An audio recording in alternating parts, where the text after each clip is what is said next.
सभी मित्रों को सादर प्रणाम। आइए मिलते हैं गौभक्त सुरेंद्र गोयल भाई जी से। आदरणीय वंदे गौ मातरम साथियों।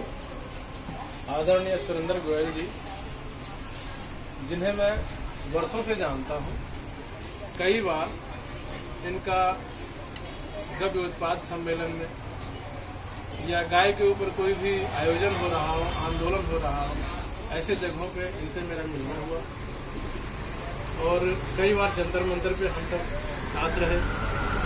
तो इसी दरमियान में मैंने देखी सुरेंद्र भाई के साथ में कि इनके अंदर अद्भुत गौभक्ति की प्रेरणा है। कहीं भी अपना काम धंधा छोड़ करके गाय के ऊपर कोई भी कार्य हो रहा हो वहाँ पहुँच जाते हैं। इनका यह समर्पित भाव देखकर मैं अवगत हुआ और इनसे विशेष वार्ता हुई कि आप गौ संवर्धन के लिए क्या कर सकते हैं, और इन्हीं बातों को जानने के लिए आपके बीच आमंत्रित किया है भाई सुरेंद्र गोयल को। आइए जानते हैं उनके विचारों को। वंदे गौ मातरम साथियों। ये गाय की धूप बत्ती गाय के पंचगव्य से निर्मित, हम लोग इसको डेली यूज करते हैं अपने घर में भी। आपसे भी सबसे ये आग्रह करेंगे हर सनातनी अपने घर में इसको यूज करे और गौ संवर्धन के लिए समर्पण रहें। यही सनातन धर्म का उपकार है। जय गौ माता जी। भाई सुरेंद्र गोयल जी, जैसा कि आपने बताया, लोगों को प्रेरित किया गव्य उत्पाद का उपयोग करने के लिए, मैं आपसे दो बात जानना चाहता हूँ। गव्य उत्पाद का उपयोग आखिर लोग क्यों करें, इसके पीछे आपकी क्या भावना है? ये धूप बत्ती जो है आम बाजार में भी मिल रहा है, सस्ते भाव में मिल रहा है, उसमें और इसमें क्या अंतर है? लोगों को जब तक ये आप अवगत नहीं करवाएंगे, लोग आपकी बातों को क्यों मानेंगे? मैं आपको बताना चाहूँगा कौशलेंद्र जी, गाय से पंचगव्य से बनी हुई हम धूप बत्ती को यूज करेंगे, इसकी ऊर्जा ही कुछ और है, ठीक है। और हम गाय का संवर्धन कर रहे हैं, इस वजह से हम गौ उत्पाद यूज करना चाहते हैं। और गौ माता की धूप बत्ती को घर में जलाने से कई हजार टन ऑक्सीजन उत्पन्न होती है, ये मेरा परिणाम है। और कोरोना काल जैसी महामारी में ये बहुत कारगर साबित हुई है। मैं दिन में 4 बार 5 बार इस धूप बत्ती को जलाता था और भगवान का बहुत बड़ा मैं आभारी हूँ इस चीज का कि इतना मेरे को गौ माता के आशीर्वाद से ज्ञान प्राप्त हुआ। सनातन धर्म में गाय के ऊपर इतनी चर्चा है जी, इतनी व्याख्या है जी। और जब हम पहली बार आपसे मिले थे किसी गव्य उत्पाद के आयोजन में, तो आप लोगों को ये बताएं जिससे लोगों की दिल में की भावना उत्पन्न हो, वो भी सुरेंद्र भाई की तरह गाय के कार्यों में अपने आप को समर्पित व संलग्न करें। आपके दिल में ऐसी भावना कब और क्यों जगी कि गाय के सानिध्य में? आज से 4 साल पहले की बात है। मैं गाय के संवर्धन के लिए इसलिए काम शुरू किया मैंने कि हम लोग देखते हैं अपने देश में, अपने गली में, क्षेत्र में गाय खुले में घूम रही है, गाय कूड़ा कचरा खा रही है।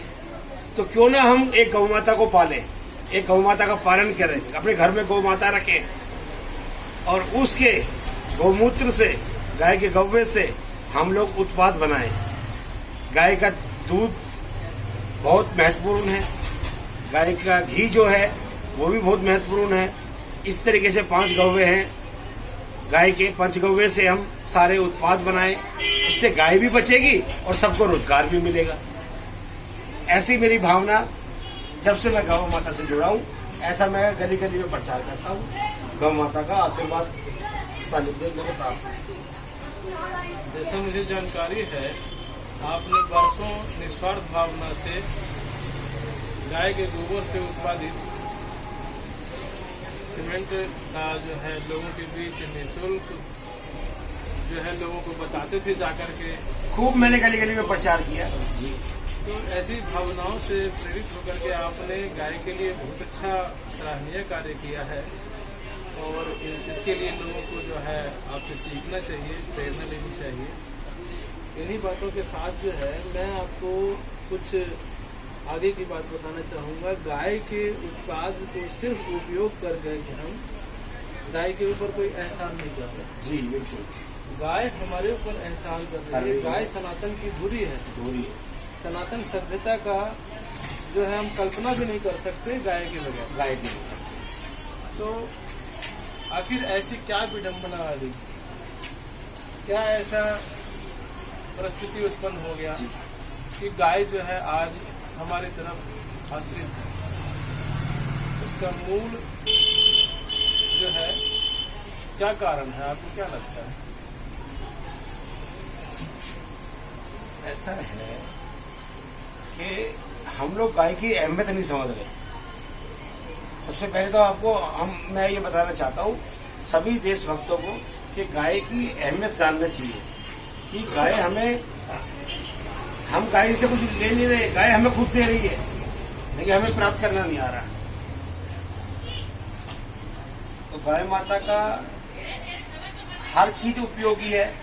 गौ माता अपने घर में बांधो, उस जमीन की मिट्टी लगाने से ही अपने मस्तक पे, अपनी छाती पर बहुत सारे दुख कष्ट दूर होते हैं। और वैसे ही इसी तरीके से मैं चाहूँगा कि ज़्यादा से ज़्यादा लोग गौ माता से जुड़े और गौ संवर्धन के लिए समर्पण रहे। कहीं न कहीं समाज की भूल है, गाय अपने जगह पे स्थापित है, कहीं न कहीं हम अपने कर्तव्यों से विमुख होकर अपने जीवन में भटकाव लेकर के आए हैं। आज भी गाय इतनी ही संपन्न व संपन्नता देने वाली माता के रूप में स्थापित है। हमें सिर्फ उसके कृपा पात्र बनने की आवश्यकता है। हमारी पात्रता अगर है गाय के प्रति, तभी हम उसी कृपा को प्राप्त कर सकते हैं। हम अगर छोटा सा पात्र लेकर के किसी सागर के पास जाएं जल लेने के लिए, तो ये हमारी भूल है। सागर देने के लिए, अथाह देने के लिए बैठा है। ठीक इसी प्रकार से सनातन सभ्यता में संपन्नता प्रदान करने के लिए संपन्नता की दायिनी गौ माता आपके समक्ष बैठी है। आपकी पात्रता क्या है, इसके ऊपर निर्भर करता है कि आप गाय से कितना उम्मीद रखते हैं और कितना प्राप्त करने की क्षमता रखते हैं। आपकी पात्रता अगर विशाल है तो गौ माता जो है आपकी विशालता को संपन्नता में बदलने के लिए